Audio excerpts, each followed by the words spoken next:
നമുക്ക് ദൈവവചന പഠനത്തിനായിട്ട് ഒരുമിച്ചുകൂടുവാൻ സ്തോത്രം ചെയ്യുന്നു.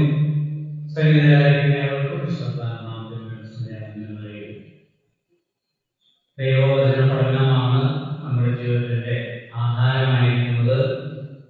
ദൈവവചനം കൃത്യമായി പഠിക്കുകയും ദൈവവചനത്താൽ പരിപോഷിക്കപ്പെടുകയും ചെയ്യാത്തവരുടെ ആത്മീയ ജീവിതം ശോഷിച്ചും ക്ഷീണിച്ചു പോകും എന്നുള്ളതിന് യാതൊരു തർക്കവുമില്ല. അതുകൊണ്ട് ദൈവസന്നിധിയിൽ ദൈവവചനം പഠിക്കുവാനായിട്ട് ചെലവഴിക്കുന്ന സമയങ്ങൾ ഒരിക്കലും നഷ്ടമല്ല. അതേ നാളിലെ ദൈവവചനം പഠിച്ചപ്പോൾ നമുക്ക് മനസ്സിലായി കാണും. നമുക്ക് നിരന്തരമായി വായിക്കുന്ന ഭാഗങ്ങളാണെങ്കിലും അതേത് അർത്ഥത്തിലാണ്, ഏത് സന്ദർഭത്തിലാണ്, ഏത് ഉദ്ദേശത്തോടുകൂടിയാണ് എഴുതിയിരിക്കുന്നതൊക്കെ നമുക്ക് മനസ്സിലാക്കാനായിട്ട് ഇടയായിട്ട് തീരുന്നുണ്ടല്ലോ. അതൊക്കെ സ്തുതിക്കും. നമ്മളിപ്പോൾ ഇസ്രായേലിനെ കുറിച്ചുള്ള ദൈവിക പദ്ധതി എന്ന ഒരു പ്രധാന ശീർഷകത്തിലാണ് നാം ആയിരിക്കുന്നത്, ഇപ്പോൾ ചിന്തിച്ചുകൊണ്ടിരിക്കുന്നത്. ഇസ്രായേലിനെ കുറിച്ചുള്ള ദൈവിക നിർണയം അഞ്ചാമത്തെ പ്രധാന ശീർഷകത്തിലാണ് നമ്മളിരിക്കുന്നത്. അത് പറയാനായിട്ടുള്ള കാരണം നമ്മൾ ചിന്തിച്ചു. വിശ്വാസത്താലാണ് നീതീകരണം എന്ന് പറഞ്ഞു വന്നിടത്ത് ഒരു ചോദ്യം ഉദിക്കുന്നുണ്ട്. എന്താണ്? വിശ്വാസത്താലാണ് നീതീകരണം എങ്കിൽ ന്യായപ്രമാണത്തിന്റെ ആവശ്യം ഇല്ലല്ലോ. ന്യായപ്രമാണം നീങ്ങിപ്പോയെങ്കിൽ, ന്യായപ്രമാണത്തിൽ നീക്കം വന്നു, ന്യായപ്രമാണത്തിൽ നിന്ന് നാം ഒഴിവുള്ളവരായി തീർന്നു. ന്യായപ്രമാണത്തിൽ നിന്ന് നാം അവർ ന്യായപ്രമാണവുമായിട്ട് ന്യായപ്രമാണത്തിൽ നമ്മെ മോചിപ്പിച്ചെന്ന് പറയുമ്പോൾ ന്യായപ്രമാണത്തെ അസാധുവാക്കി. കഴിഞ്ഞ നമ്മൾ ചിന്തിച്ചു, വിശദമായിട്ട് പറഞ്ഞതാണ്. അപ്പൊ അങ്ങനെയാണെങ്കിൽ ഇസ്രായേലിന്റെ ഭാവി എന്താകും? ദൈവം ഇസ്രായേലിനെ തള്ളിക്കളഞ്ഞുവോ? ദൈവം തെരഞ്ഞെടുത്ത, പിതാക്കന്മാരിലൂടെ തെരഞ്ഞെടുത്ത ഇസ്രായേലിന്റെ ഭാവിയില്ലേ? ദൈവം അവിശുദ്ധനായി തീർന്നോ? മുതലായ ചോദ്യങ്ങളാണ്. ആ ചോദ്യങ്ങൾക്കുള്ള ഉത്തരമാണ് 9, 10, 11 അധ്യായം. റോമാലേഖനം 9, 10, 11 അധ്യായം ഇസ്രായേലിനെ കുറിച്ചുള്ള ദൈവിക നിർണയം. 9-ാം അധ്യായത്തിൽ ഇസ്രായേലിന്റെ പഴയ പ്രവൃത്തി, അഥവാ ഇസ്രായേലിന്റെ ഭൂതകാലം. 10-ാം അധ്യായത്തിൽ കഴിഞ്ഞ ആഴ്ച നമ്മൾ ചിന്തിച്ചത് ഇസ്രായേലിന്റെ വർത്തമാനകാലം, അല്ലെങ്കിൽ ഇസ്രായേലിന്റെ നിരാകരണം. ഇസ്രായേലിന്റെ വർത്തമാനകാലം. ഇസ്രായേലിനെ നിരാകരിക്കാനായിട്ടുള്ള ഇസ്രായേലിന്റെ നിരാകരണത്തിന്റെ കാരണങ്ങൾ നമ്മൾ 1, 2, 3 കുറിപ്പുകളായിട്ട് പറഞ്ഞു. ഒന്ന്, തങ്ങൾക്ക് രക്ഷ ആവശ്യമാണ് എന്നവരൊരിക്കലും അവർക്ക് തോന്നിയിട്ടില്ല. അവർ ആർക്ക് രക്ഷ വേണമെന്ന് അവർ ചിന്തിച്ച്, ജാതികൾക്ക്, നമ്മളോട് ആൾക്കാരെന്ന് പറയുന്ന പോലെ ജാതികളോടും വിജാതികളോടൊക്കെ പോയി പറയുന്നു എന്ന് പറയുന്ന പോലെ യഹൂദന്റെ ചിന്താഗതിയാണ്. ഞങ്ങൾ ദൈവത്തിന്റെ ജനമാണെന്ന്, ഞങ്ങളെ ആരും പഠിപ്പിക്കേണ്ട, ഞങ്ങൾക്കെല്ലാം അറിയാമെന്നൊരു ചിന്താഗതി. ഞങ്ങൾക്ക് രക്ഷ ആവശ്യമില്ല. രണ്ടാമത് നമ്മൾ ചിന്തിച്ചു, അതിന്റെ 2-3 വാക്യങ്ങളിൽ അവരെ നിരാകരിക്കാനുള്ള കാരണം എന്താണ്? അവര് ഉത്സാഹികളാണ്, എരിവുള്ളവരാണ് ദൈവിക കാര്യങ്ങളിൽ.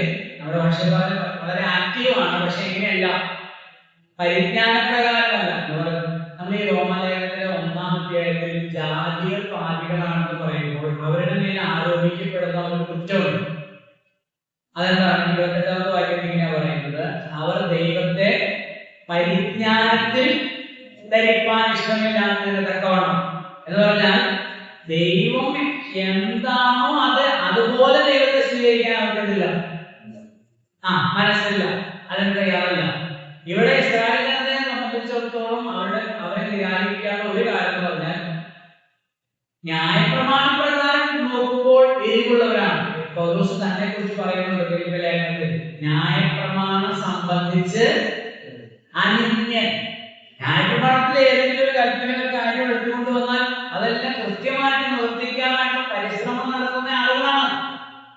പക്ഷെ എങ്ങനെയല്ല, പരിജ്ഞാനപ്രകാരമല്ല. അത് പറയാനുള്ള കാരണം ന്യായപ്രമാണം എന്തിനാണെന്നും ഏത് ഉദ്ദേശത്തോടുകൂടെ കൊടുത്തെന്നും അതിന്റെ ആത്മീയമായ പൊരുൾ എന്താണെന്നും തിരിച്ചറിയാനുള്ള പാകതിരിവ് അവർക്ക്, പരിജ്ഞാനം അവർക്ക് ഇല്ലാതെ വരും. അവർ ശരിയായ മർമ്മത്തിൽ നിന്ന് അവർ വ്യതിചലിച്ചു പോയി. മൂന്നാമത്തെ കാരണം ന്യായപ്രമാണത്തെ തെറ്റിദ്ധരിച്ചു. 4 മുതൽ 13 വരെയുള്ള വാക്യങ്ങൾ ഒടുവിൽ നമ്മൾ ചിന്തിച്ചതാണ്. ന്യായപ്രമാണത്തെ തെറ്റിദ്ധരിച്ചു. 4-ാം വാക്യമാണ് അതിന്റെ 4-ാം വാക്യവും 9-10 വാക്യം നമുക്കറിയാം. നമ്മുടെ രക്ഷയോട് ബന്ധപ്പെട്ട് പൊതുവെ പറയുന്ന വാക്യമാണ്. മലയാളം 10-9-10. എന്നാൽ 4-ാം വാക്യമാണ് ആ പോർഷനിലെ ആ വിഷയത്തിലെ പ്രധാന വാക്യം. അത് പഠിക്കണമെന്ന് ഞാൻ പറഞ്ഞായിരുന്നു. 4-ാം വാക്യം വിശ്വാസത്താൽ 4-ാം വാക്യം എങ്ങനെ തുടങ്ങുന്നത്? വിശ്വസിക്കുന്ന ഏവരും നീതി ലഭിക്കേണ്ടതിന് ക്രിസ്തു ന്യായപ്രമാണത്തിന്റെ അവസാനമാകുന്നു. ന്യായപ്രമാണത്തെ സമാപ്തി കുറിച്ചു, ന്യായപ്രമാണത്തിന് അന്ത്യം കുറിച്ചു. ആര്? ക്രിസ്തു. എന്ത് കൊണ്ടുവന്നു? വിശ്വാസത്താലുള്ള നീതീകരണം. വിശ്വാസത്താൽ വിശ്വസിക്കുന്നവർക്ക് നീതി ലഭിക്കേണ്ടത് ക്രിസ്തു ന്യായപ്രമാണത്തിന്. ന്യായപ്രമാണം എന്ന് പറയുന്നു പ്രവർത്തിക്കണം. പുതിയ നിയമം എന്ന് പറയുന്നു പ്രവർത്തിക്കണ്ട, വിശ്വസിച്ചാൽ മതി. ഇതാരെ അംഗീകരിക്കണം? അതാണ് 9-10 വാക്യം. യേശുവിനെ കർത്താവെന്ന് വായിക്കൊണ്ടേക്ക് പറയും, ദൈവം മരിച്ചതെന്ന് ഉയർപ്പിച്ചെന്ന് ഹൃദയം കൊണ്ട് വിശ്വസിക്കുകയും ചെയ്താൽ നീ രക്ഷിക്കപ്പെടും. നീ ആരാ? യഹൂദൻ. നീ അപ്പൊ നമ്മളല്ലേന്ന് വെച്ചാൽ നമുക്ക് രക്ഷിക്കപ്പെടാനുള്ള മാർഗം അത് തന്നെ. പക്ഷെ ഈ പോർഷനിൽ പറയുന്നത് ആരാ? നീ യഹൂദൻ. നീ നസ്രായനായ യേശുവാണ് കർത്താവെന്നും ക്രിസ്തു എന്നും നീ എന്ത് ചെയ്യണം? വായുകൊണ്ട് ഏറ്റു പറയണം, വിശ്വസിച്ച് ഏറ്റു പറയണം. അപ്പോഴേ എന്ത് ചെയ്യുള്ളൂ? രക്ഷിക്കപ്പെടുള്ളൂ. ന്യായപ്രമാണത്തിലെ ഏതെല്ലാം കർമ്മങ്ങൾ ചെയ്താലും നിങ്ങൾക്ക് രക്ഷ ഇല്ല. കർത്താവിന്റെ നാമം വിളിച്ചപേക്ഷിക്കുന്ന ഏവനും രക്ഷിക്കപ്പെടും. 13-ാം വാക്യം അവിടെ ആ ഭാഗം തരികയാണ്. 14 മുതൽ 18 വരെയുള്ള വാക്യങ്ങളിൽ ഈ നിരാകരണത്തിനുള്ള പരിഹാരം ഇസ്രായേലിനെ നിരാകരിച്ചുള്ളത് അവർ വിശ്വസിക്കാനില്ല. ദൈവിക പദ്ധതി അവര് അല്ലെങ്കിൽ ദൈവിക വാഗ്ദത്തത്തിൽ അവര് ആശ്രയം വയ്ക്കാത്തതുകൊണ്ട് ദൈവം അവർ നിരാകരിച്ചല്ലോ. അപ്പൊ ഇതിനുള്ള പരിഹാരം എന്താണെന്നുള്ളതാണ് 14 മുതൽ 18 വരെയുള്ള വാക്യം.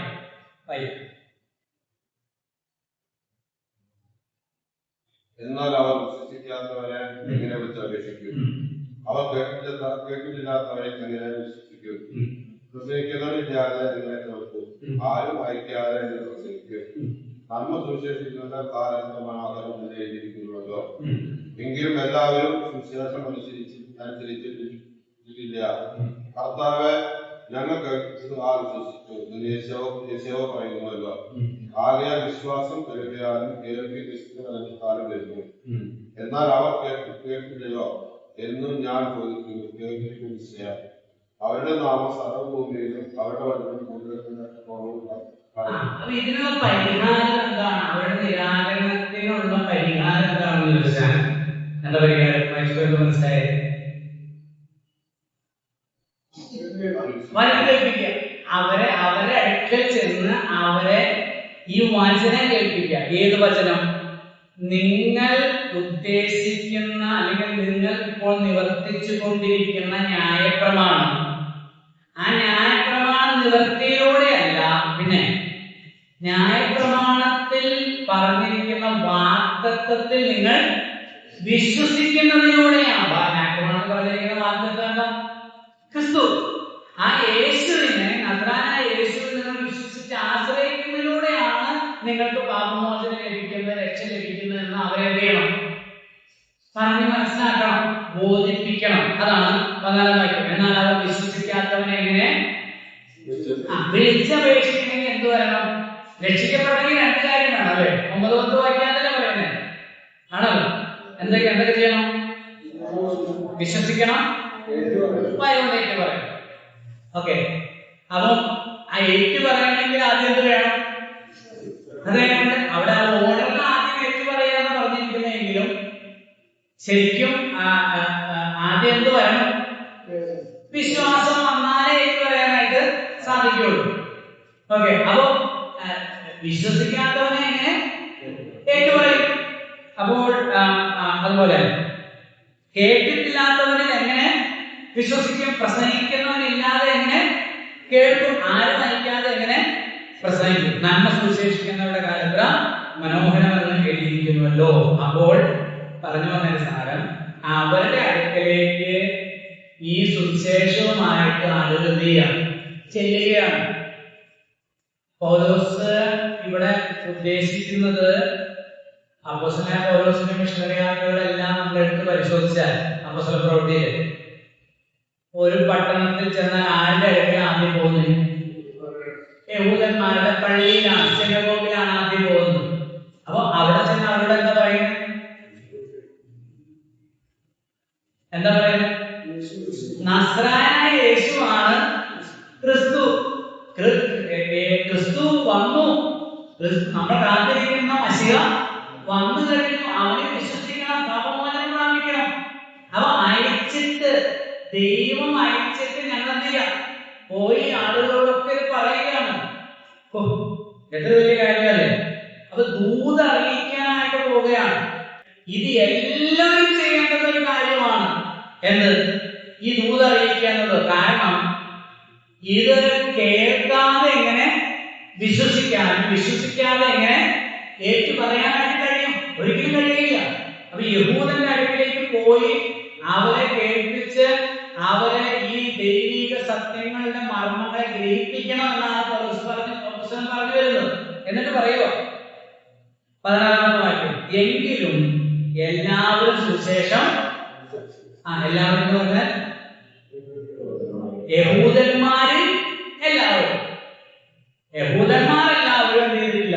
സുവിശേഷം അറിയിച്ചിട്ടില്ല, സുവിശേഷം അനുസരിച്ചിട്ടില്ല. കർത്താവ് ഞങ്ങൾ കേൾപ്പിച്ചത് ആര് വിശ്വസിച്ചു എന്ന് യെശയ്യാവ് പറയുന്നുവല്ലോ. ആകയാൽ വിശ്വാസം കേൾവിയാലും കേൾവി ക്രിസ്തുവിന്റെ വചനത്താലും വരുന്നു. എന്നാൽ അത് ഒരു വാക്ക് അതിനൊന്നും പറഞ്ഞിട്ടുണ്ട്. എന്തൊരു വാക്യങ്ങളൊക്കെ നമുക്ക് അറിയാവുന്നതുകൊണ്ടാണ് ഞാൻ വേഗം പോകുന്നത്. വിശ്വാസം കേൾവിയാലും കേൾവി ക്രിസ്തുവിന്റെ വചനത്താലും വരുന്നു. വിശ്വാസം വരണമെങ്കിൽ ഇവിടെ ഈ വിശ്വാസം എന്ന് പറയുന്ന ഏതാ?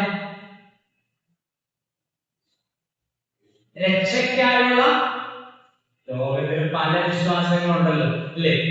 ഇപ്പൊ യേശുവിൽ വിശ്വസിക്കുന്ന ധാരാളം ആളുകൾ കൊണ്ട് ലോകത്തിനെമ്പാടുമുണ്ട്. പക്ഷെ എല്ലാവരും എന്തിനല്ല വിശ്വസിക്കുന്നത്? രക്ഷയ്ക്കായിട്ടല്ലല്ലോ വിശ്വസിക്കുന്നത്. അപ്പൊ രക്ഷയ്ക്കായിട്ടുള്ള ഒരു വിശ്വാസം ഒരു വ്യക്തിയിൽ രൂപപ്പെടണമെങ്കിൽ, ഉളവാകണമെങ്കിൽ എന്ത് പ്രസംഗിക്കണം? വചനം, അതല്ലേ? വിശ്വാസം കേൾവിയാലും കേൾവി ക്രിസ്തുവിന്റെ രക്ഷയ്ക്കായൊരു വിശ്വാസം ഒരു വ്യക്തിയിൽ ഉളവാക്കണമെങ്കിൽ ശുദ്ധമായ വചനം വേണം. അത് കിട്ടും, ഇത് കിട്ടും, ഇതൊന്നും എന്തല്ല, വചനം അല്ല.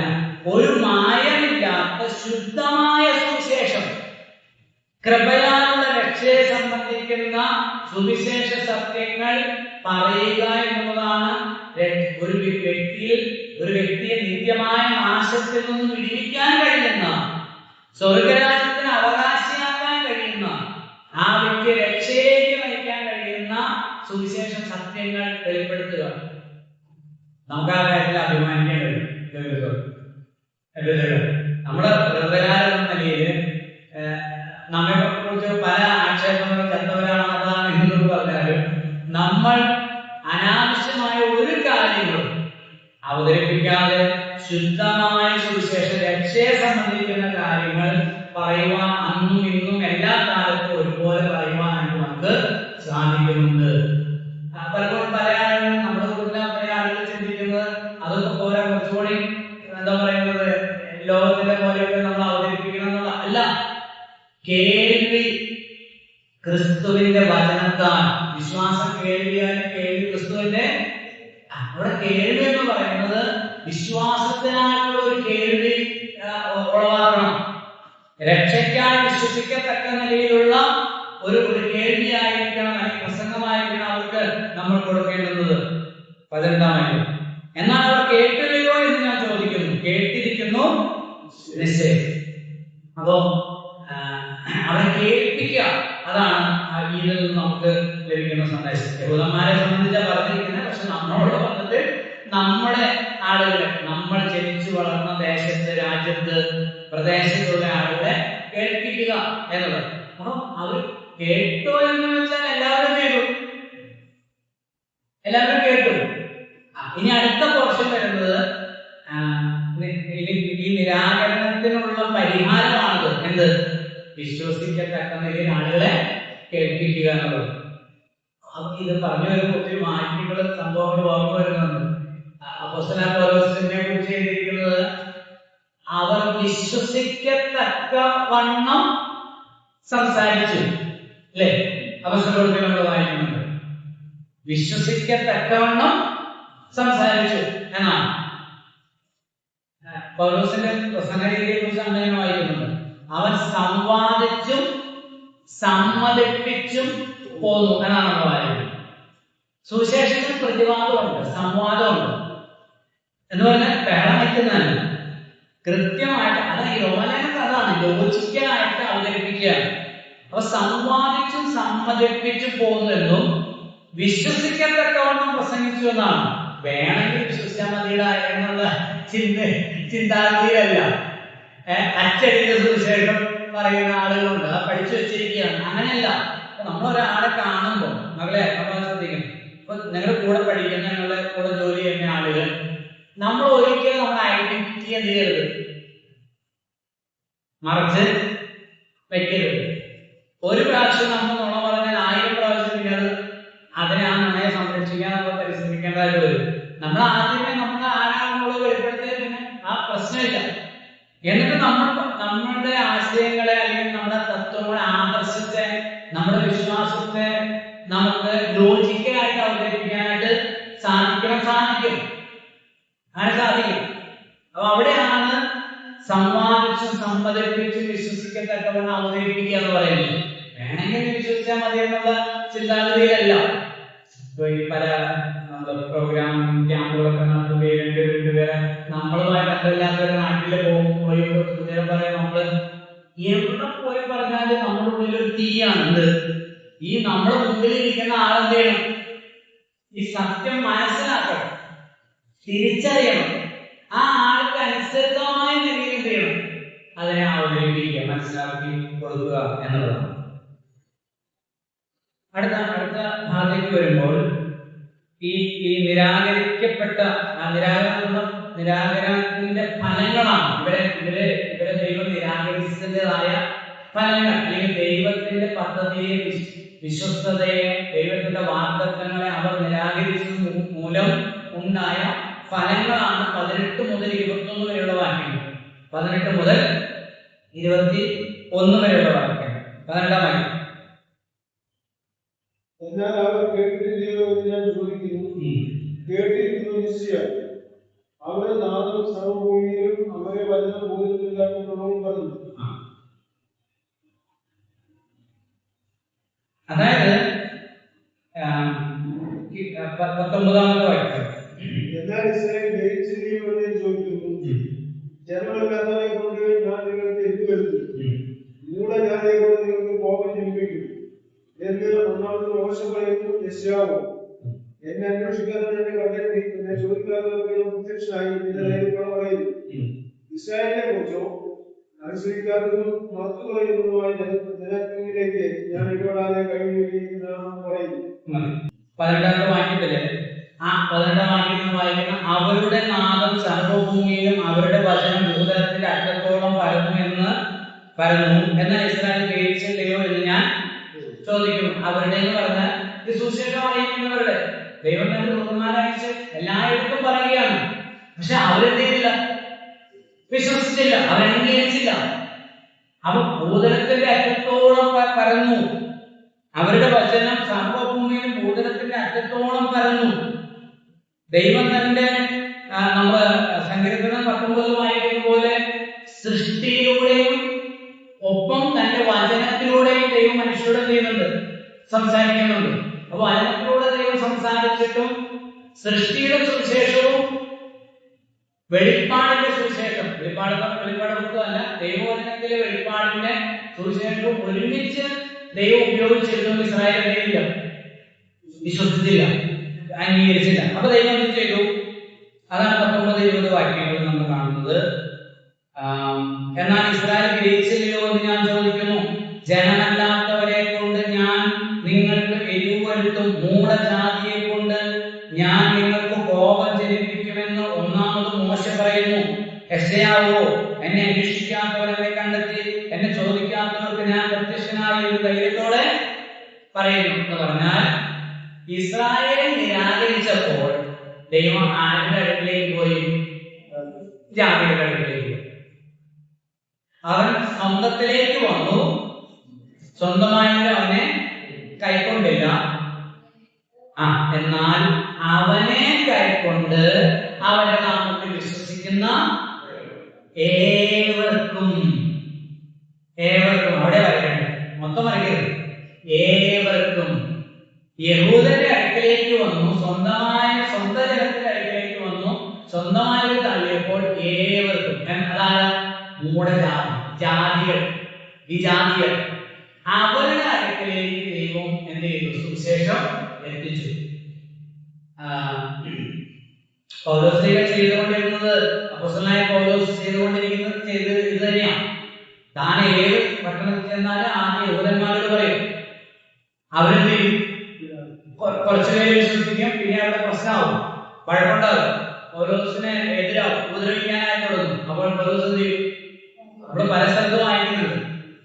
ചെരുപ്പിലെ പൊടി അവരുടെ നേരെ തട്ടിയിട്ട് പറഞ്ഞു, നിങ്ങളുടെ നാശത്തിന് നിങ്ങൾ തന്നെ ഉത്തരവാദികൾ, ഞാൻ ജാതികളിലെ അടുക്കിലേക്ക് പോകും എന്ന പല സ്ഥലത്തും പറയുന്നു. അപ്പോസ്തലപ്രവൃത്തി 28, അതുപോലെ 1-2 മിഷണറി യാത്രകളിലൊക്കെ നമ്മൾ കാണുന്നുണ്ട്. അപ്പൊ അതാ ദൈവം എന്ത് ചെയ്തു? ജാതികളുടെ അടുക്കിലേക്ക്. ജാതികൾ എന്ത് ചെയ്തു? യഹൂദന്മാരുടെ പിതാക്കന്മാർക്ക് വാഗ്ദത്തം ചെയ്ത സുവിശേഷ സത്യത്തെ അവർ വിശ്വസിച്ചതിനാൽ ഇവർക്ക് എന്തുണ്ടായി? യഹൂദന്മാർക്ക് എരിവുണ്ടായി. ഈ യഥാർത്ഥത്തിൽ ഇവർ വിശ്വസിക്കേണ്ട കാര്യം ഇവർ വിശ്വസിക്കാതെ, ഗ്രഹിക്കാതെ, പരിജ്ഞാനമില്ലാതെ തള്ളിക്കളഞ്ഞപ്പോൾ ദൈവം എന്ത് ചെയ്തു? ജാതികളുടെ അടുക്കിലേക്ക് തിരിഞ്ഞു. അതാണ് 19-20 വാക്യങ്ങൾ. എന്നെ അന്വേഷിക്കാത്തവർ എന്നെ 20 വാക്യം കണ്ടെത്തി, എന്നെ ചോദിക്കാത്തവർക്ക് ഞാൻ പ്രത്യക്ഷം. അതാണ് 9-ാം അധ്യായത്തിൽ 30-ാം വാക്യം നമ്മൾ ചിന്തിച്ചതല്ലേ? ആകയാൽ നാം എന്ത് പറയേണ്ടു? നീതിയെ പിന്തുടരുന്ന ജാതികൾ നീതി പ്രാപിച്ചു. നീതിയെ പിന്തുടരാത്ത, വാഗ്ദത്തവും നിയമങ്ങളോ ഒന്നും ഇല്ലാത്ത ജാതികൾ എന്ത് ചെയ്തു? നമ്മളെ ജാതികൾ നമ്മുടെ ആൾക്കാരുടെ ചിലർക്ക് അവരെ യഹൂദന്മാരാ. അങ്ങനെയല്ല, ജാതികളായ നമ്മൾ എന്ത് ചെയ്തു? നീതി പ്രാപിച്ചു.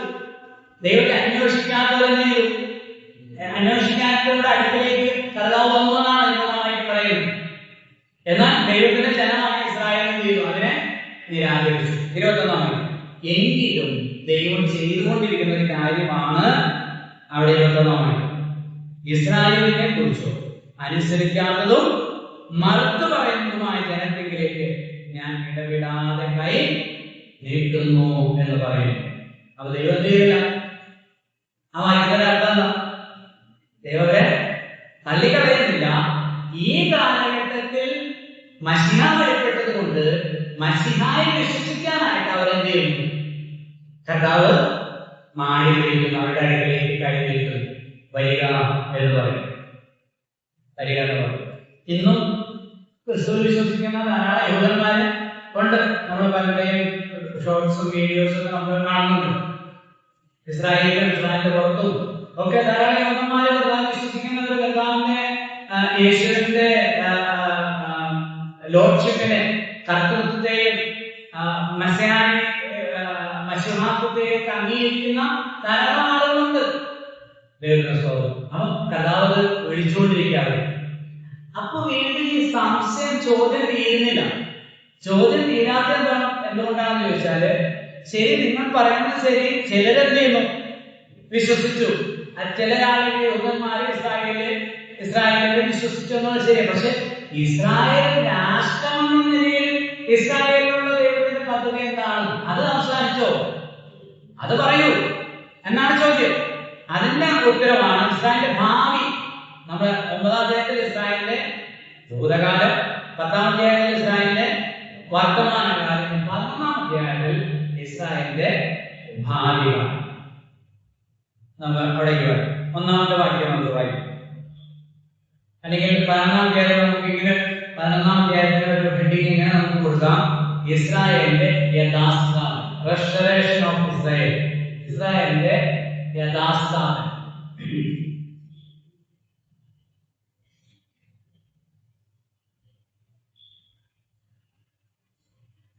യഹൂദന്മാർക്കായി ദൈവത്തിന് വലിയൊരു പദ്ധതി ഉണ്ടെന്നും യഹൂദന്മാരോടുള്ള ബന്ധത്തിൽ ഇസ്രായേലിനോടുള്ള ബന്ധത്തിൽ ദൈവത്തിന്റെ പദ്ധതികൾ അവസാനിച്ചിട്ടില്ല എന്നുള്ളതുമാണ് 11-ാം അധ്യായത്തിൽ വെളിപ്പെടുത്തുന്നത്. നമുക്ക് വായിക്കാം. അതിന് ചില സാക്ഷികളെ, ഒരു 5 സാക്ഷികളെ അപ്പോസ്തലൻ നിരത്തുകയാണ്. 5 സാക്ഷികൾ. ഒന്നാമതായിട്ട് അപ്പോസ്തലനായ പൗലോസ് സ്വയം ഒരു സാക്ഷിയായിട്ട് വരികയാണ്.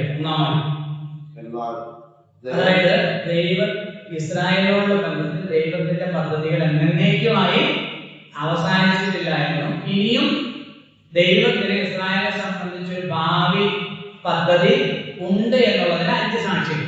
അതിൽ ഒന്നാമത്തെ സാക്ഷി അപ്പോസ്തലൻ താൻ തന്നെയാണ്. ദൈവം സ്വന്തം ജനത്തെ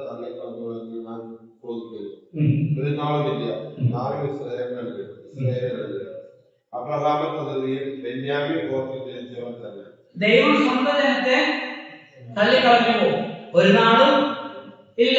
ഞാനും ഇസ്രായേലും ഒരു നാളും ഇല്ല. ഞാനും ഇസ്രായേലിനല്ലോ, അബ്രഹാമിന്റെ സന്തതിയിൽ ബെന്യാമീൻ ഗോത്രത്തിൽ ജനിച്ചവൻ. ഞാനും ഇസ്രായേൽ ജനതയോടുള്ള ബന്ധത്തിൽ ദൈവം എന്നേക്കുമായിട്ട് ഇനിയൊരു റെസ്റ്റോറേഷൻ, യഥാസ്ഥാപനം ഇല്ലാത്ത വിധത്തിൽ ദൈവം ചെയ്തിട്ടില്ല. അവരെ തള്ളിക്കളഞ്ഞിട്ടില്ല. ദൈവം വർത്തമാനകാലത്ത് അവരെ നിരാകരിച്ചു എന്നുള്ള ശരിയാണ്. എന്തുകൊണ്ട്? ദൈവം അവർക്കും കൂടെ വേണ്ടി ഒരുക്കിയ നിത്യമായ രക്ഷാപദ്ധതിയിൽ, ദൈവിക വാഗ്ദത്തങ്ങളിൽ മാറ്റം വരാത്ത പിതാക്കന്മാരോട് നൽകിയ വാഗ്ദത്തങ്ങൾ അവരെന്തില്ല, വിശ്വസിച്ചില്ല എന്നുള്ളതിനാൽ അവരെ ദൈവം തള്ളിയിരിക്കുക, നിരാകരിച്ചിരിക്കുക. പക്ഷെ എന്നേക്കുമായിട്ട് അവരെ ചെയ്തിട്ടില്ല, തള്ളിക്കളഞ്ഞിട്ടില്ല. അത് ഞാൻ സാക്ഷിയാണ്. കാരണം ഞാനും ഇസ്രായേലിനാണ്. ഞാൻ യഹൂദാ വംശത്തിൽ അബ്രഹാമിന്റെ സന്തതിയിൽ നിന്ന് ജനിച്ച ബെന്യാമീൻ ഗോത്രക്കാരനാണ്. ഇനി രണ്ടാമത്തെ സാക്ഷി വിശദീകരിക്കാൻ അധികം സമയം എടുക്കുന്നില്ല. രണ്ടാമത്തെ സാക്ഷി അതിന്റെ 2 മുതലുള്ള വായിക്കാൻ നമുക്ക് വായിക്കാം.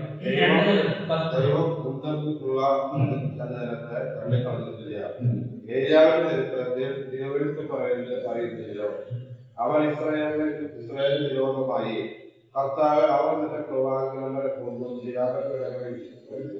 ഞാൻ ഒരുത്തൻ മാത്രം എഴുതിയിരിക്കുന്നു, അവർ എനിക്കും ജീവകാലം കൊടുക്കുന്നു എന്ന് ദൈവത്തോട് വാദിക്കുമ്പോൾ അവൻ കാരണപ്പാടുണ്ടായതെന്ത്? ഭാര്യകൾക്ക് കൊടുക്കാത്ത 7000 പേരെ ഞാൻ എനിക്കായി ചിന്തിക്കുന്നു എന്ന് തന്നെ. അങ്ങനെ ഈ കാലത്തിലും കൃപയാളത്തിന് പ്രകാരം ഒരു ശേഷിപ്പുണ്ട്. കൃപയാലെങ്കിൽ പ്രവർത്തിയാലല്ല, അല്ലെങ്കിൽ കൃപ കൃപയല്ല. ആകയാൽ എന്ത്? ഇസ്രായേൽ താൻ തിരഞ്ഞെടുപ്പ് പ്രാപിച്ചില്ല, തിരഞ്ഞെടുക്കപ്പെട്ടവർ അത് പ്രാപിച്ചു, ശേഷമുള്ളവരെ കഴിഞ്ഞപ്പെട്ടിരിക്കുന്നു.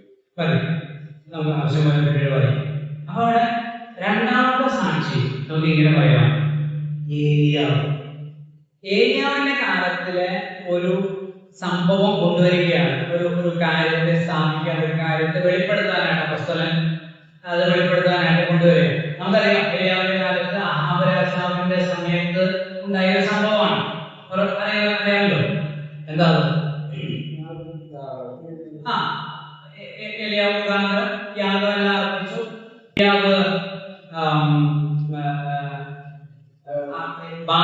ബാലിന്റെ പ്രവാചകന്മാരെ കൊന്നു കളഞ്ഞു, നിഗ്രഹിച്ചു. അത് ആർക്കും ഇഷ്ടപ്പെട്ടില്ല. ഇസബേൽ, അഹാബിന്റെ ഭാര്യ ഇസബേലിനെ ഇഷ്ടപ്പെട്ടില്ല. ഇസബേൽ പറഞ്ഞു, എങ്ങനെ നാളെ സമയമാകുമ്പോഴേക്കും ബാലിന്റെ പ്രവാചകന്മാർ ഒരുത്തനെ പോലെ നിന്റെ ജീവനാവും, നിന്നെ തട്ടിക്കളയുമെന്നാണ് പറഞ്ഞത്. അപ്പം പേടിച്ച് പോയി ജോലിസ്ഥലത്തിന്റെ കീഴിലിരിക്കുക. അപ്പൊ ദൈവം തന്നെ ദൂതനായിട്ട് പറഞ്ഞു, എന്താ നിനക്കൂടെ എന്താ പരിപാടി എന്ന് പറഞ്ഞ് ദൈവം എഴുന്നേൽപ്പിക്കാൻ ശ്രമിക്കുമ്പോൾ ദൈവത്തോട് ഇവിടെ പറയുന്നത്, ഇവിടെ പൗലോസ്ലീഹ പറയുന്നത് അവൻ ഇസ്രായേലിന് വിരോധമായി എന്നാണ് 3-ാം വാക്യത്തിൽ പറഞ്ഞിരിക്കുന്നത്, അല്ലെ? ഇസ്രായേലിന് വിരോധമായി സംസാരിക്കുകയാണ്, ദൈവത്തോട് സംവാദിക്കുകയാണ്. എന്താ? ഞാൻ നിങ്ങൾ ആ പോർഷൻ വായിച്ചറിയാം.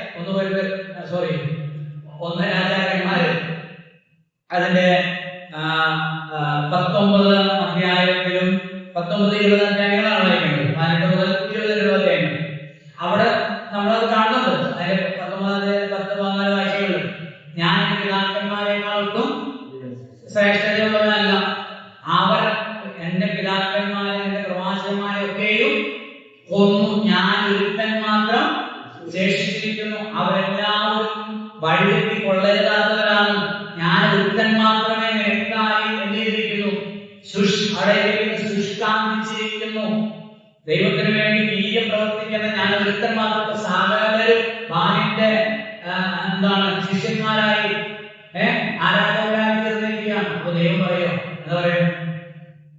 അതിന്റെ തോന്നൽ, അതിന്റെ മനസ്സിലേക്ക് അങ്ങനെയല്ല. പിന്നെന്താ? ബാലിന് മുട്ടുമടക്കാത്ത 7000 പേരെ ഞാൻ എനിക്കായി ശേഷിപ്പിച്ചിരിക്കുന്നു. ആ വാക്കാണ് ഏറ്റവും പ്രധാനം. ബാലിന് മുട്ടുമടക്കാത്ത 7000 പേരെ ഞാൻ എനിക്കായി എഴുതിയിരിക്കുന്നു, ശേഷിപ്പിച്ചിരിക്കുന്നു. ആ വാക്യം വായിച്ചത് ഇംഗ്ലീഷ് വെച്ച് 4 വാക്യം.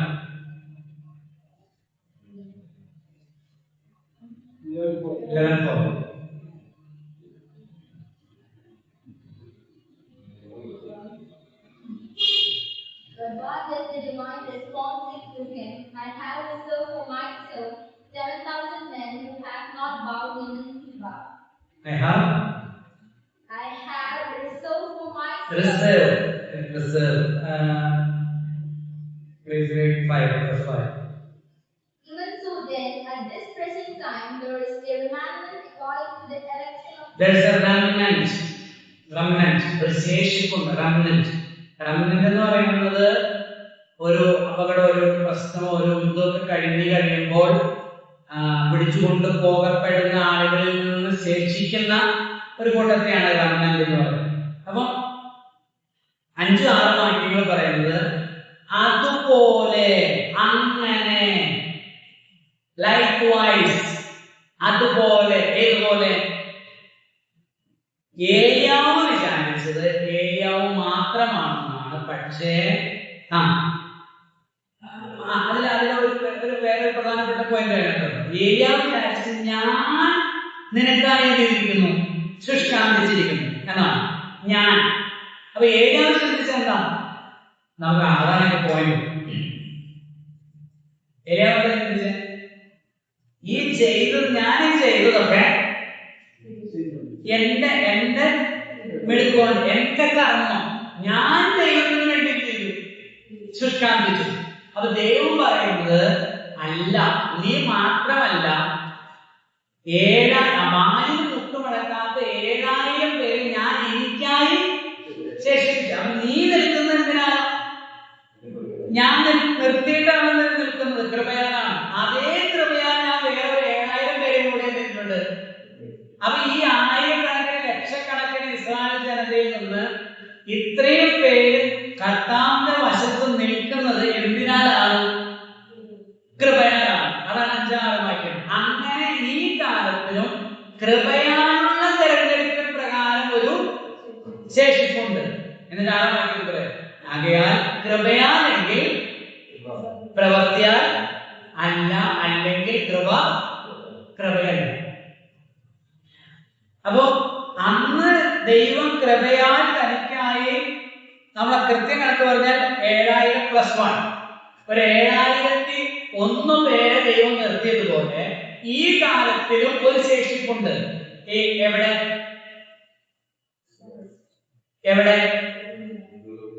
എവിടെ? യഹൂദന്മാരുടെ. ഓക്കെ, അവിടെ കറക്റ്റാണ്. മുഴുവൻ എല്ലാവരെയും ചേർത്ത് മുഴു ലോകത്തെ കുറിച്ചല്ല പറയുന്നത്. ഇവിടുത്തെ സബ്ജക്റ്റിൽ നമ്മൾ തെറ്റിപ്പോകരുത്. എവിടെയുണ്ട്?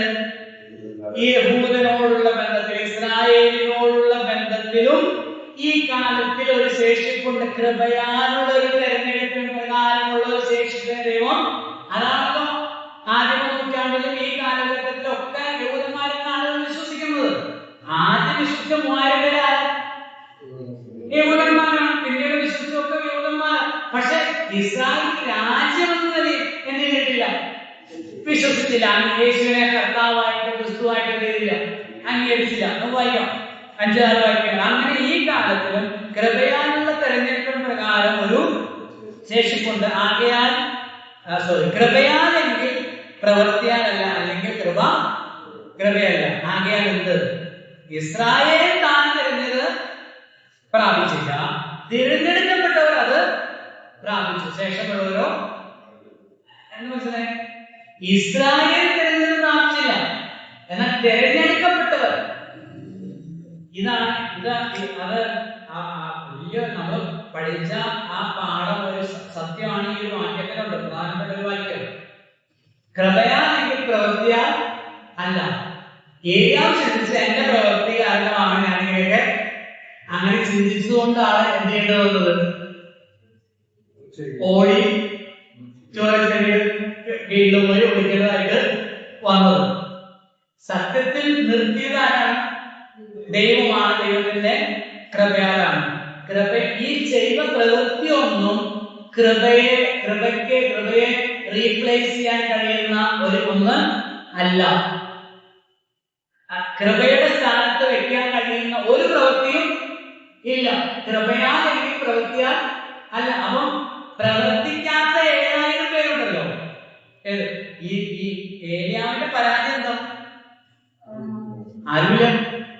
നമ്മുടെ കൂടെ നിൽക്കാൻ, ധീരതയോട് കൂടെ നിന്ന് ഈ യാഗപീഠം കൊണ്ടൊക്കെ ഒരു കല്ലെടുത്ത് തരാൻ, വെള്ളം ഒഴിക്കാൻ ഒറ്റ പോലും ഇല്ലല്ലോ.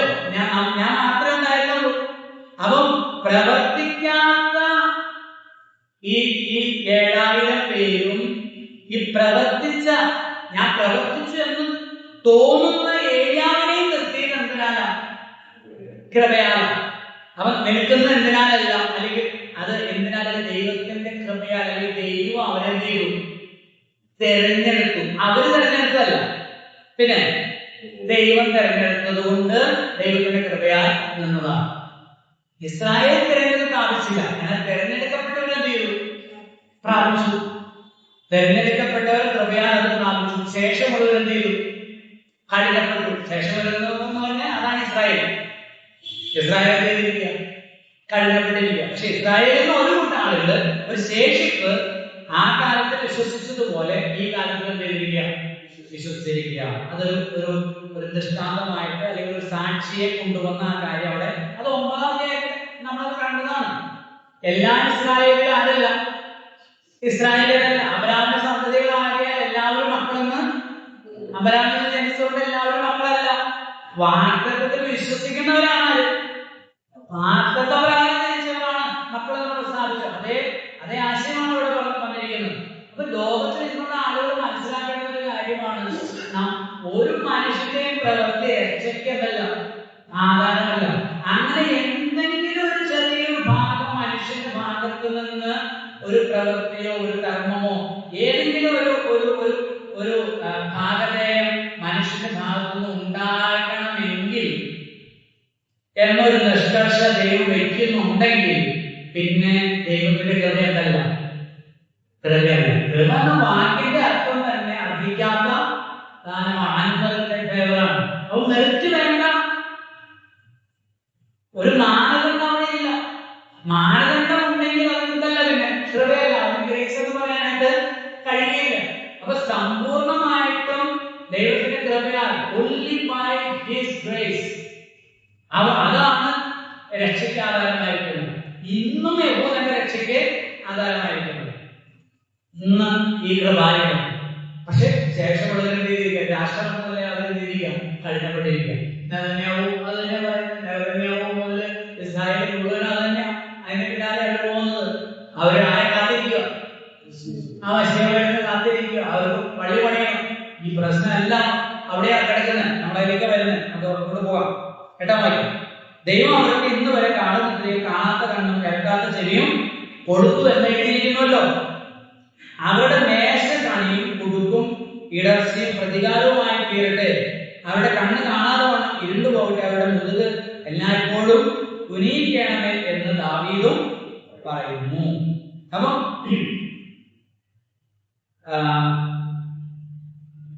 ദൈവം ഇന്ന് വരെ അവർക്ക് എന്ത് കൊടുത്തിരിക്കുന്നു? ഗാഠനിദ്രയും കാണാത്ത കണ്ണും കേൾക്കാത്ത അവരുടെ ചെവി മന്ദമായ അവരുടെ കണ്ണുകൾ എന്താ അന്ധമായി തീർന്നിരിക്കുകയാണ്. കർത്താവ് തന്നെ ഇത് പറയുന്നുണ്ട്. യോഹന്നാൻ 14 ഒരു ഭാഗം ഉദ്ധരിക്കുന്നുണ്ട്. ഇതേ ഭാഗം ഒന്ന് നോക്കാം. ഇതേ ഭാഗമാണ് 12-ാം അധ്യായത്തില്.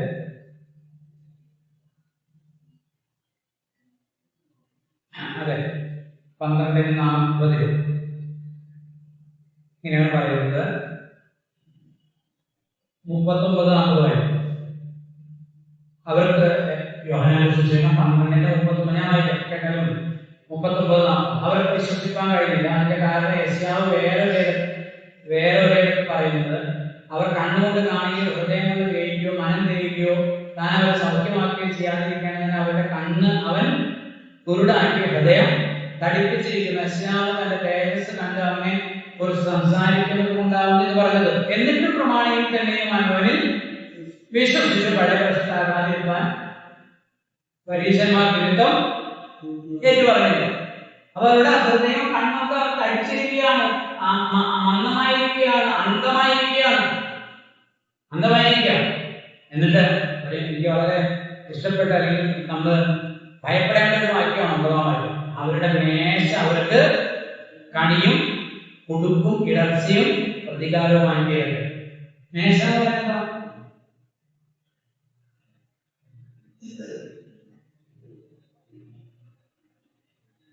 മേശ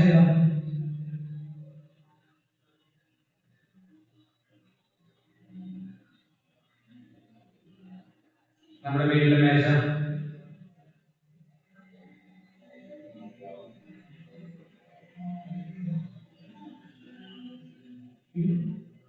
മേശ എന്തിനാണ്?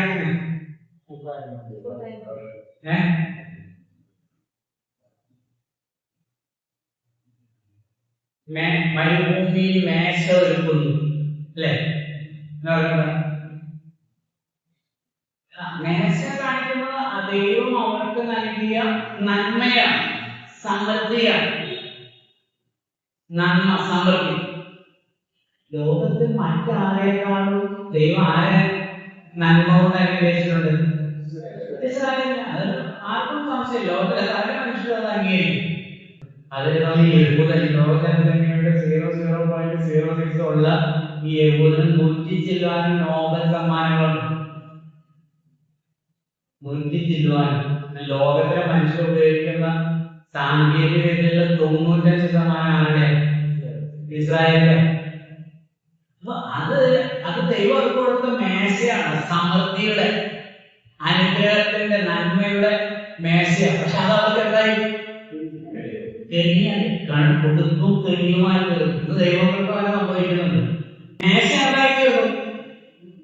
കണിയും കുടുക്കുമായി തീർന്നു. മുന്തിരിയുടെ ഒരു ഭാരമായി തീർന്നു.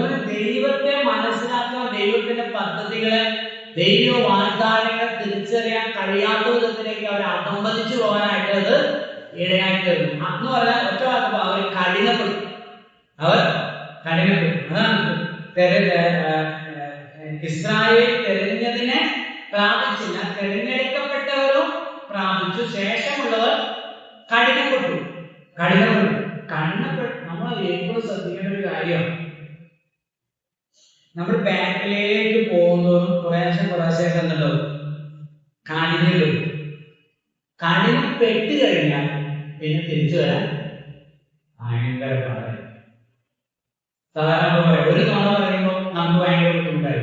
2ാം പറഞ്ഞു, 3ാം പറഞ്ഞു, പിന്നെ അത് നമ്മുടെ ഒരു ഹാബിറ്റായി, പിന്നീട് ഒരു ക്യാരക്ടറായിട്ട് മാറി കഴിഞ്ഞാൽ പിന്നെ നുണ പറയുന്ന ഒരു പ്രശ്നമേ. ഭാര്യ കഴിയുമ്പോൾ ആദ്യം അടിക്കുമ്പോഴായിരിക്കും അല്ലേ? ആദ്യം അടിക്കുമ്പോഴായിരിക്കും. 1 അടിച്ച് 2 അടിച്ച് 3 അടിച്ച് പിന്നെന്താവും? പിന്നെ ഒന്നും പറഞ്ഞ 2ാമതിന് അടിയാണ്. അപ്പൊ അത് കാഠിന്യം ഭവിക്കുന്നതാണ്. ബൈബിൾ ക്ലാസ്സിന് 1 വന്നില്ല, 2 വന്നില്ല, 3 വന്നില്ല, പിന്നെ അത് സ്ഥിരമായി. ഇപ്പൊ വരാത്തത് നമുക്ക് എന്തല്ല, വരുന്നവർ വരാതിരിക്കുമ്പോൾ ഒരാഴ്ച വരുന്നതിൽ വന്നില്ലെങ്കിൽ വരാതിരിക്കുമ്പോൾ എന്തായിരിക്കും? ഇവിടെ ബൈബിൾ ക്ലാസ് നടക്കും, നമ്മൾ വീട്ടിലിരിക്കുക, മനസ്സിനെങ്ങനെയായിരിക്കും? ഇത്ര ഒരു അസ്വസ്ഥതയായിരിക്കും. നമുക്കൊരു നമ്മുടെ സഭയുടെ ക്ലാസ് നടക്കും, നമ്മൾ ഇവിടെ ഇരുന്ന് മൊബൈൽ തന്നെ TV കാണുമ്പോൾ നമ്മൾ വേറെ ഇതിനേക്കാളും പ്രാധാന്യതയാണ് വേറെ കാര്യത്തിന് പോകുമ്പോൾ നമുക്കൊരു അസ്വസ്ഥയായിരിക്കും. എന്നാൽ നമ്മളത് കുറെ നാൾ അതിൽ തന്നെ പോയി നോക്കി പിന്നെ പുത്തുണ്ടാവില്ല. കാരണം എന്റെ കയ്യിൽ ടൈമുണ്ട്, തോന്നു വിളിച്ചപ്പോൾ പണം കഴിഞ്ഞതുപോലെ ടൈമുണ്ട്. ഈ ടൈം ഇല്ലാത്ത സ്ഥലത്ത് സൂചിച്ചു നോക്കി വേദന തയമ്പുള്ളത് വേദനയുണ്ടാവും. അവൻ അത് തയമ്പിക്കുകയാണ്. മനസാക്ഷി ചൂട് വെച്ചവരായി, മനസാക്ഷി തഴമ്പിച്ചവരായാണ് നമ്മുടെ കയ്യിലുള്ളത്. അല്ലെ പിയോസ് പറയുന്നത് മനസാക്ഷിക്ക് ചൂട് വെച്ചവരായി നമുക്ക് കാണാൻ. അപ്പൊ ഇസ്രായേലിനെ നമുക്ക് തഴമ്പിച്ചു കഠിനപ്പെട്ടു. യേശു ആരല്ല, മസിയ അല്ല, കർത്താവല്ല. അത് പറയാൻ അവനെ പ്രേരിപ്പിച്ച കിടന്നു ദൈവം അവർക്ക് കൊടുത്ത നന്മകൾ. സഭയെ വഴക്കുണ്ടാക്കുന്നത് എന്തുകൊണ്ടാണ്? ഞങ്ങളുടെ മുതലേക്ക് ചോദിക്കണേ, ഞങ്ങൾ ആരും വഴക്കുന്ന അവർ പറയും എന്തുകൊണ്ടാണ്? അവശതയായി കിടപ്പുണ്ടാവോ? ദൈവം ഈ അവശതയിൽ നിന്ന് എന്ത് ചെയ്തു? ഉയർത്തി നന്മ നൽകി. രണ്ട് കാലിൽ ഉറച്ചു നിൽക്കാൻ, നേരെ നിൽക്കാൻ പ്രാപ്തരാക്കി കഴിയുമ്പോൾ പിന്നെ എന്ത് ചെയ്യാം? നമ്മൾ അടുത്ത സബ്ജക്റ്റിലേക്ക് പോകും. അടുത്ത മൂന്നാമത്തെ സാക്ഷി എന്ന് പറയുന്നത് ജാതികൾ എന്നാണ്.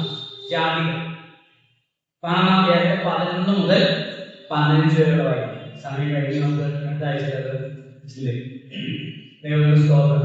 അപ്പോൾ ഇസ്രായേലിനെ സംബന്ധിച്ച് ദൈവത്തിന് പദ്ധതിയുണ്ട്. ദൈവത്തിന് പദ്ധതിയുണ്ട്.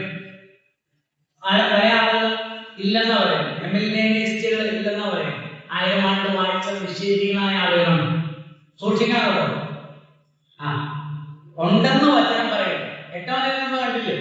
ഇനി ഒരു രാജ്യം ഉണ്ടെന്നും അതിനായിട്ട് സൃഷ്ടി തന്നെ എന്ത് ചെയ്യാം, ഞെരുങ്ങിക്കൊണ്ട് കാത്തിരിക്കണമെന്ന് വചനത്തിൽ എഴുതി വെച്ചിരിക്കുക. ഞാൻ ഇത്ര വലിയ അക്ഷരമാണ് നിങ്ങൾക്ക് എഴുതിയിരിക്കുന്ന പോലെ എഴുതി വെച്ചിരിക്കുക. ഇവിടെ പറഞ്ഞിരിക്കുക ശേഷമുള്ള ഒരു കഴിഞ്ഞപ്പെട്ടിരിക്കുക. പക്ഷെ 25-ാം വാക്യം പറയുന്നത്, ആ 25-ാം വാക്യം വായിച്ച് അവസാനിപ്പിക്കുക. അത് കണക്ട് ചെയ്യാണ്. സഹോദരന്മാരെ, ബുദ്ധിമാന്മാരെ നിങ്ങൾക്ക് തന്നെ തോന്നാതിരിക്കാൻ ഈ രഹസ്യം അറിയാതിരിക്കരുത് എന്ന് ഞാൻ ആഗ്രഹിക്കുന്നു. ജാതികളുടെ പൂർണ്ണസംഖ്യ ചേരുവോളം ഇസ്രായേലിന് അംശമായി കാഠിന്യം ഭവിച്ചിരിക്കുന്നു. അടുത്ത വാക്യം ഇങ്ങനെ ഇസ്രായേൽ മുഴുവനും ഇസ്രായേൽ partially blinded. ഒരു കൂട്ടം ആളുകൾ തെരഞ്ഞെടുക്കപ്പെട്ടവർ കൃപയാൽ രക്ഷിക്കപ്പെടുന്നുണ്ട്. പക്ഷെ ഇസ്രായേൽ രാഷ്ട്രം എന്ന നിലയിൽ അവർ partially blinded ആണ്. എന്നുവരേക്ക് ജാതികളുടെ പൂർണ്ണസംഖ്യ ചേരുന്നത് വരെ, അത് കഴിയുമ്പോൾ ഇസ്രായേൽ മുഴുവനുമായിട്ട് രക്ഷിക്കപ്പെടും. ദൈവത്തിന്റെ പദ്ധതി അവരോടുള്ള ബന്ധത്തിൽ ദൈവം പുനഃസ്ഥാപിക്കും. ക്ലിയർ ആയിട്ടുണ്ട്. പിന്നെ വളച്ചൊഴിച്ച് വഷളാക്കാൻ ആർക്കും സാധിക്കും. അത് ക്രിസ്തുവിന്റെ പരിപാടിയാണ്. ദൈവം പറയുന്നത് ഇസ്രായേലിന്റെ പദ്ധതി. എന്നാൽ എന്തുകൊണ്ട് അവർ കഴിഞ്ഞപ്പെട്ടു? അതാണ് നമ്മൾ പറഞ്ഞു വന്നിട്ടുണ്ട്. അവരുടെ മേശ അവർക്ക് കൊടുക്കും കഴിയുമായിട്ട്. ഞാനിങ്ങനെ പറഞ്ഞ അവസാനിപ്പിക്കട്ടെ. ഒരിക്കലും ദാതാവിനേക്കാൾ അധികം ദാനത്തെ സ്നേഹിക്കുക. അത് നമുക്ക് കിട്ടുന്ന ഭാര്യയാകട്ടെ, ഭർത്താവാകട്ടെ, മക്കളാകട്ടെ, വീടാകട്ടെ, വണ്ടിയാകട്ടെ, ജോലിയാകട്ടെ, സാലറി ആകട്ടെ, പണമാകട്ടെ, എന്തും ആകട്ടെ, അതെപ്പോഴും നമ്മൾ ഓർക്കണം, ഇതൊക്കെ ദൈവം എനിക്ക് തന്ന ദാനം മാത്രമാണ്. ആ ദാതാവിനെയാണ് വേണ്ടത്. സ്നേഹിക്കുവാൻ വാഗ്ദത്തങ്ങളിലും കൽപ്പനകളിലും വിശ്വസ്തയോടുകൂടെ മുന്നേറുവാനും കർത്താവിന്റെ